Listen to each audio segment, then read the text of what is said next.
ही छोलेची भाजी बघा किती मस्त रस्सेदार चमचमीत झालेली आहे आणि चवीला एवढी भारी लागते की तुम्ही एकदा बनवलात तर नेहमी याच पद्धतीने बनवाल. आणि घरी पाहुणे येणार असतील, काही समारंभ वगैरे असेल तर आपण ही छोलेची भाजी बनवू शकता. खरंच खूप चवीला अप्रतिम लागते. एकदा नक्की बनवून बघा आणि मला कमेंट्समध्ये जरूर सांगा तुम्हाला ही रेसिपी कशी वाटते. आणि अशा छान छान रेसिपीसाठी आपल्या चॅनलला सबस्क्राईब करायला विसरू नका. सोबतच ना बेल आयकॉनवरती नक्की क्लिक करा, म्हणजे काय होईल, माझ्या नवीन रेसिपीची नोटिफिकेशन लगेचच तुमच्यापर्यंत पोहोचेल. तर पाहूया आपण ही छोलेची भाजी कशी बनवायची. तर सर्वप्रथम बघा, इथे मी ना छोले घेतले होते. 150 ग्राम छोले घेतले होते, रात्रभर भिजत ठेवले होते.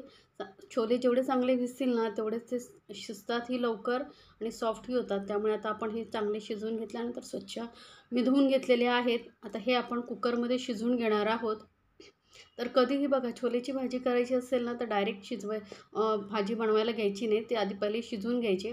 तर कुकरमध्ये घालून छोले यामध्ये पाणी घालून घेऊया.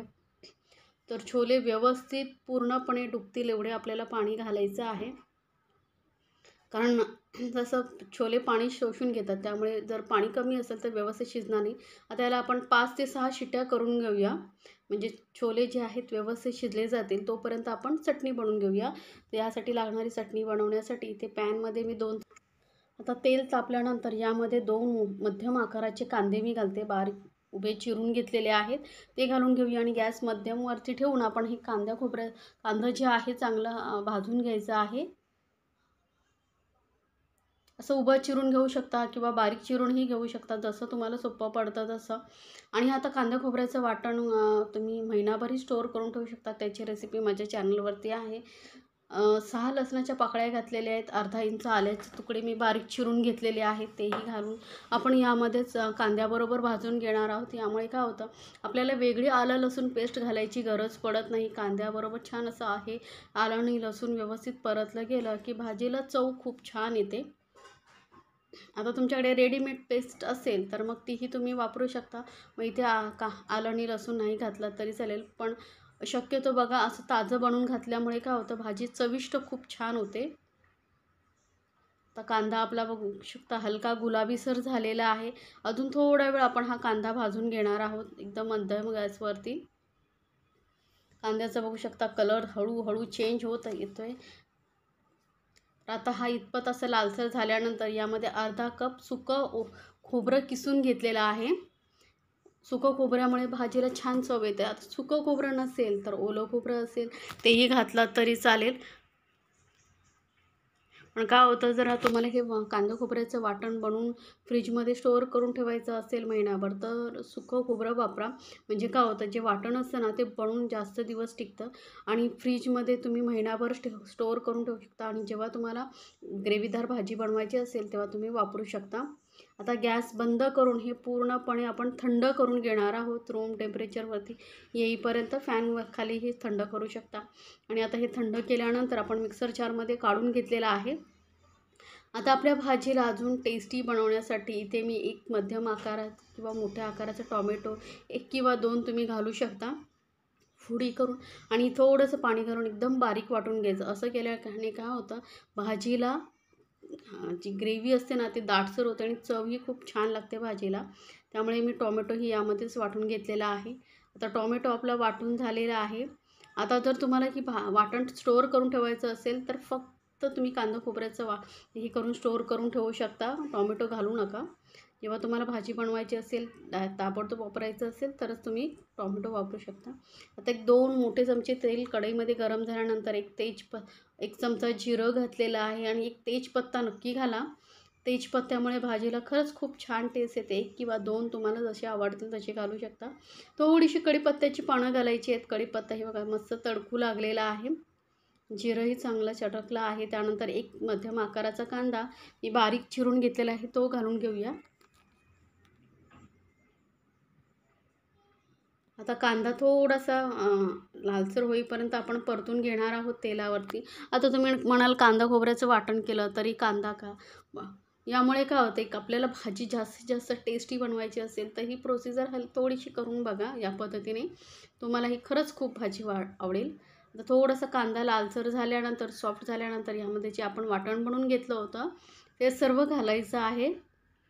आणि आता गॅस एकदम मध्यमवरती करून चांगलं असं हे वाटण जे आपल्याला परतून घ्यायचं आहे थोडा वेळ. जेवढं तुम्ही ग्रेव्ही जी आहे चांगली परतवाल तेवढीच तुमची भाजी टेस्टी होते, हे लक्षात ठेवा. जास्त घाई करायची नाही. फटाफट मिक्स केलं झालं तर. जर तुम्हाला टेस्टी भाजी हवी असेल तर थोडासा वेळ तर नक्कीच द्यावा लागेल. जास्त नाही, 2-3 मिनटं चांगलं तेलावरती परतून घ्यायचं. बघू शकता ही ग्रेव्ही मस्त तेलावरती परतून झालेली आहे. आता यामध्ये काही मसाले घालूया. तर अर्धा चमचा हळद घातलेली आहे.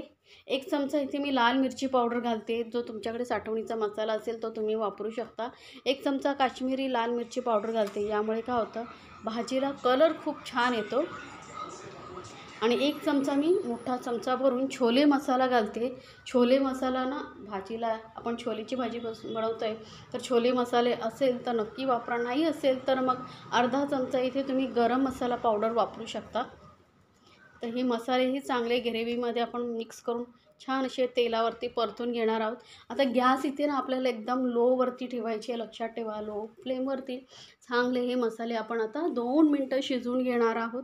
गॅस एकदम लोवरती ठेवायचे, नाही तर मसाले जळू शकतात. कारण यामध्ये पाणी आपण घातलेलं नाही आहे त्यामुळे. आता हे बघू शकता मसाले मस्त असे तेलावरती छान असे शिजवून घेतल्यानंतर मिक्स करून घेऊया. मस्त सुगंध सुटला आणि खरंच जबरदस्त टेस्टी ही भाजी होते या पद्धतीने बनवल्यानंतर. आता छोले शिजून घेतलेले होते ते घालून घेऊया. आता हे मस्त सॉफ्ट असे छोले जे आहे शिजले गेलेले आहेत. माझ्या कुकरमध्ये ना 5 ते 6 शिट्यांमध्ये, छोटा कुकर आहे ना त्यामुळे 5 ते 6 शिट्यांमध्ये छोले चांगले शिजले जातात. आता तुम्ही जर मोठ्या कुकरमध्ये लावणार असाल तर 3-4 शिट्यांमध्येही छोले चांगले शिजतात. ते किती सॉफ्ट हवे तुम्हाला त्यानुसार तुम्ही कुकरच्या शिट्ट्या काढून घ्या. आता मिक्सर जारमध्ये थोडंसं पाणी घालून घेतलेलं आहे, तेही यामध्ये घालून घेतलेलं आहे. आता आपल्याला काही जास्त छोलेही शिजलेले आहेत, ग्रेव्ही चांगली परतली त्यामुळे जास्त शिजवायची गरज नाही. त्यामुळे जास्त पाणी घालायचं नाही. आपल्याला ग्रेव्ही कितपत हवी आहे त्यानुसार तुम्ही पाणी घालू शकता. चवीनुसार मीठ आणि कोथिंबीर वरून घातल्यानंतर व्यवस्थित मिक्स करून घ्यायचे आपल्याला. व्यवस्थित मिक्स झालेली आहे. बघू शकता किती दाटसर मी इथे भाजी ठेवलेली आहे. आणि एकदम गॅस मंद करून 5 मिनटं आपण ही चांगलं शिजवून घ्यायचं आहे झाकण ठेवून. तर बघू शकता 5 मिनटानंतर मस्त अशी आपली ग्रेव्हीदार छोलेची भाजी झाली आहे तयार. एवढा भारी सुगंध सुटला आणि चवीलाही तेवढीच अप्रतिम ही भाजी झालेली आहे. तर नक्की बनवा ही भाजी. पोळीबरोबर, पुरीबरोबर, राईसबरोबर अप्रतिम लागते. तुम्हालाही खूप आवडेल. तर नक्की आवडली रेसिपी तर चॅनलला सबस्क्राईब करायला विसरू नका. सोबतच बेल आयकॉनवरती नक्की क्लिक करा म्हणजे माझ्या नवीन रेसिपीची नोटिफिकेशन लगेचच तुमच्यापर्यंत पोहोचेल.